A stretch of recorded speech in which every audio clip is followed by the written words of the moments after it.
ഇന്നലത്തെ big boss episode എടുത്തു കഴിഞ്ഞാൽ കുറേയധികം കാര്യങ്ങൾ പറയാനുണ്ട്. അതിനകത്ത് മെയിനായിട്ട് പറയേണ്ടത് ഗിസേലിൻ്റെ കാര്യമാണ് ഫസ്റ്റ് പറയാനുള്ളത്. ഗിസേൽ കുറേയധികം കണ്ടൻറ്റ് ഇന്നലെ കൊടുത്തിട്ടുണ്ടായിരുന്നു.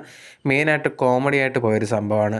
അപ്പാനി ശരത്തൊക്കെ ഇരുന്ന് പറയുന്നുണ്ട് ഇതേ കണക്ക് ഗിസേലിന് മലയാളമൊന്നും അറിയത്തില്ല എന്നൊക്കെ പറഞ്ഞ് ഭയങ്കരമായിട്ട് കളിയാക്കുന്ന രീതി വന്ന സമയത്ത് പുള്ളിക്കാരി നേരെ ചെന്നിരുന്നിട്ട് പറയുന്നുണ്ട് എനിക്ക് മലയാളമൊക്കെ അറിയാം, നിങ്ങൾ വിചാരിക്കുന്ന കണക്കൊന്നുമല്ല, ഞാനൊരു ഗുണ്ടിയാണ് എന്നൊക്കെ പറഞ്ഞിട്ട് പുള്ളിക്കാരി പറയുന്നുണ്ട്. അത് ഭയങ്കരമായിട്ടുള്ളൊരു കോമഡി സീനിലേക്ക് മാറുകയാണ് ചെയ്തിട്ടുണ്ടായിരുന്നത്. എല്ലാവരും പൊട്ടിച്ചിരിച്ച് ഭയങ്കര ഒരു സീനായിട്ടുണ്ടായിരുന്നു. അതൊരു വൺ ഓഫ് ദ കോമഡി ആയിട്ടുള്ള ഒരു എപ്പിസോഡായിരുന്നു, അതിലൊരു സീനായിരുന്നു അത്.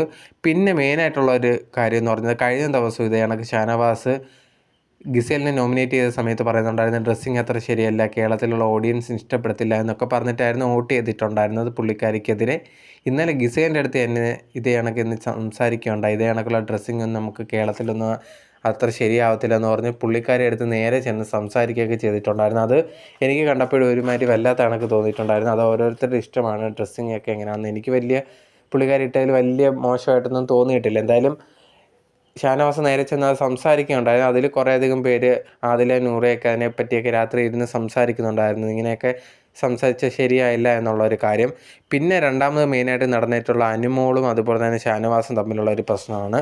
ഷാനവാസ് ഉണ്ടാക്കി ഇതേ കണക്കില്ലാത്ത രീതിയിൽ ഉണ്ടാക്കി പറഞ്ഞു അനുമോളെ പറ്റി. അനുമോള് ഡോക്ടേഴ്സിനെ പറ്റിയൊക്കെ മോശമായി പറഞ്ഞു, അവർക്ക് കാശിന് വേണ്ടിയാണ് എന്ന് പറഞ്ഞ് പുള്ളിക്കാരിയുടെ മുമ്പിൽ ഇല്ലാത്ത കാര്യം പറഞ്ഞു.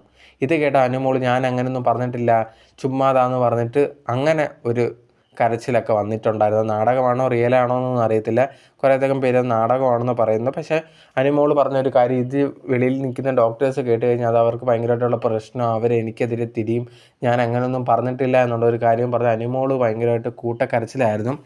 പക്ഷേ അവസാനം തന്നെ ഷാനവാസ് അത് പറയുന്നുണ്ട്, ഷാനവാസ് ചുമ്മാ പറഞ്ഞതാണ് എന്നുള്ളൊരു കാര്യം. എനിക്ക് തോന്നിയത് വലിയ ഒരു സീനാക്കാൻ മാത്രം എന്തെങ്കിലും ഉണ്ടോ എന്നുള്ളൊരു കാര്യം എനിക്ക് തോന്നുന്നില്ല. എന്തായാലും ഭയങ്കര ഒരു കരച്ചിലും മിരിച്ചിലൊക്കെ ആയിരുന്നു അനുമോൾ.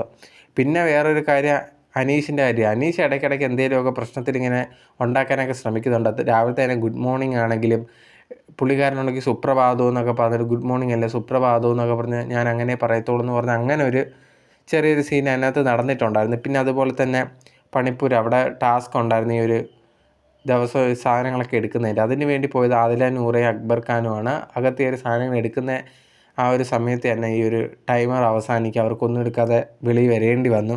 ആ ഒരു സംഭവം കഴിഞ്ഞു പോയിട്ടുണ്ടായിരുന്നു.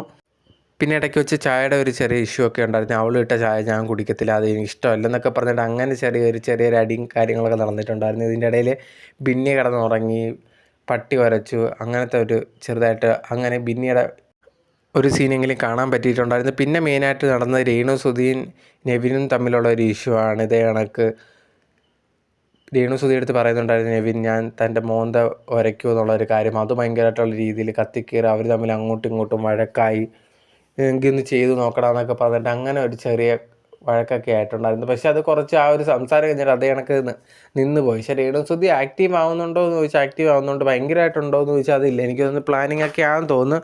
പിന്നെ രേണു സുധിക്കുള്ള ഒരു സപ്പോർട്ട് ദിവസവും കൂടി വരുവാണ്. അത് വേറൊരു കാര്യം. അകത്തുള്ളവർക്ക് ഇതൊന്നും വലുതായിട്ട് അറിയുന്നില്ല. അതുകൊണ്ട് രേണു സുധിയെ ടാർഗറ്റ് ചെയ്യാൻ ശ്രമിക്കുന്നവരും കുറേ ഉണ്ട്. പിന്നെ കുറേയധികം പേരെയൊന്നും വലുതായിട്ട് കാണാനൊന്നുമില്ല, ചുമ്മാ അവിടെ വന്ന് നിൽക്കുന്നു എന്നുള്ളത്. കളി ഈ ഒരാഴ്ചയിൽ വലുതായിട്ട് കളിക്കുന്നതായിട്ടൊന്നും കാണുന്നില്ല. അത് മെയിനായിട്ട് ഇപ്പം ആര്യൻ ഇപ്പോൾ പോയിൻ്റൊക്കെ പറയേണ്ട സമയത്ത് കറക്റ്റായിട്ട് പോയിൻ്റൊക്കെ പറയുന്നെങ്കിൽ പോലും അല്ലാതെ ഉള്ളൊരു കോൺട്രിബ്യൂഷനൊന്നും പുള്ളിക്കാരൻ്റെ ഭാഗത്തൊന്നും ഇല്ല. അതുപോലെ തന്നെ സരികയാണെങ്കിലും പുള്ളിക്കാരിയും വലുതായിട്ടില്ല. പക്ഷേ സാരിക കുഴപ്പമില്ലാതെ കാര്യങ്ങൾ പറയുന്നുണ്ടെങ്കിലും പുള്ളിക്കാരിയും വലിയ ആക്റ്റീവൊന്നും അല്ല.